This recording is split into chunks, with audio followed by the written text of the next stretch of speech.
The first one is a widescreen iPod with touch controls.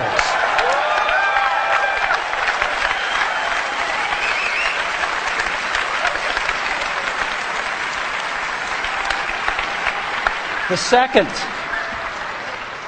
is a revolutionary mobile phone.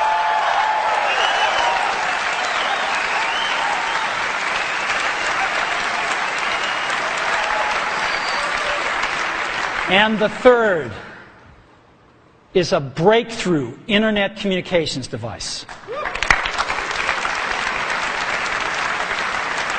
So, three things: a widescreen iPod with touch controls, a revolutionary mobile phone, and a breakthrough internet communications device. An iPod, a phone, and an internet communicator. An iPod, a phone. Are you getting it? These are not three separate devices. This is one device. And we are calling it iPhone. Today, Apple is going to reinvent the phone. And here it is.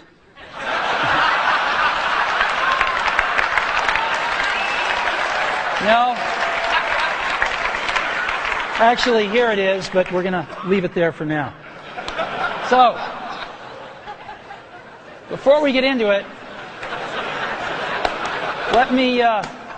let me talk about a category of things. The most advanced phones are called smartphones, so they say.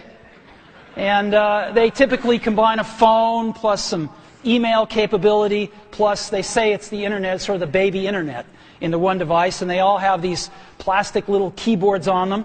And the problem is that they're not so smart and they're not so easy to use. So if you kind of make a Business School 101 graph of the smart axis and the easy-to-use axis, phones, regular cell phones, are kind of right there. They're not so smart, and they're not so easy to use.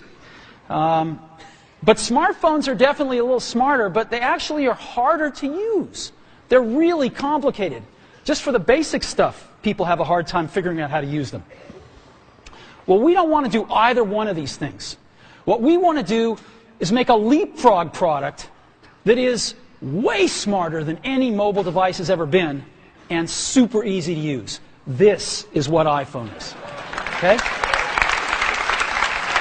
So, we're going to reinvent the phone. Now, we're going to start with a revolutionary user interface. It is the result of years of research and development. And, of course, it's an interplay of hardware and software. Now, why do we need a revolutionary user interface? I mean, here's 4 smartphones, right? Motorola Q, the BlackBerry, Palm Treo, Nokia E62, the usual suspects. And what's wrong with their user interfaces? Well, the problem with them is really sort of in the bottom 40 there. It's this stuff right here. They all have these keyboards that are there whether you need them or not to be there. And they all have these control buttons that are fixed in plastic and are the same for every application. Well, every application wants a slightly different user interface, a slightly optimized set of buttons just for it.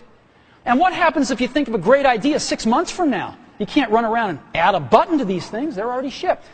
So what do? It doesn't work because the buttons and the controls can't change. They can't change for each application, and they can't change down the road if you think of another great idea you want to add to this product. Well, how do you solve this? It turns out we have solved it. We solved it in computers 20 years ago. We solved it with a bitmap screen that could display anything we want, put any user interface up, and a pointing device. We solved it with the mouse, right? We solved this problem. So how are we going to take this to a mobile device? Well, what we're going to do is get rid of all these buttons and just make a giant screen. A giant screen. Now, how are we going to communicate this? We don't want to carry around a mouse, right? So what are we going to do? Oh, a stylus, right? We're going to use a stylus. No. No. Who wants a stylus? You have to get them and put them away and you lose them. Yuck.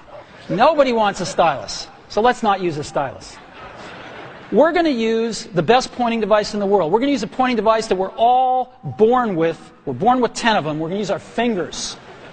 We're going to touch this with our fingers. And we have invented a new technology called multi-touch, which is phenomenal. It works like magic. You don't need a stylus. It's far more accurate than any touch display that's ever been shipped. It ignores unintended touches. It's super smart. You can do multi-finger gestures on it. And boy, have we patented it.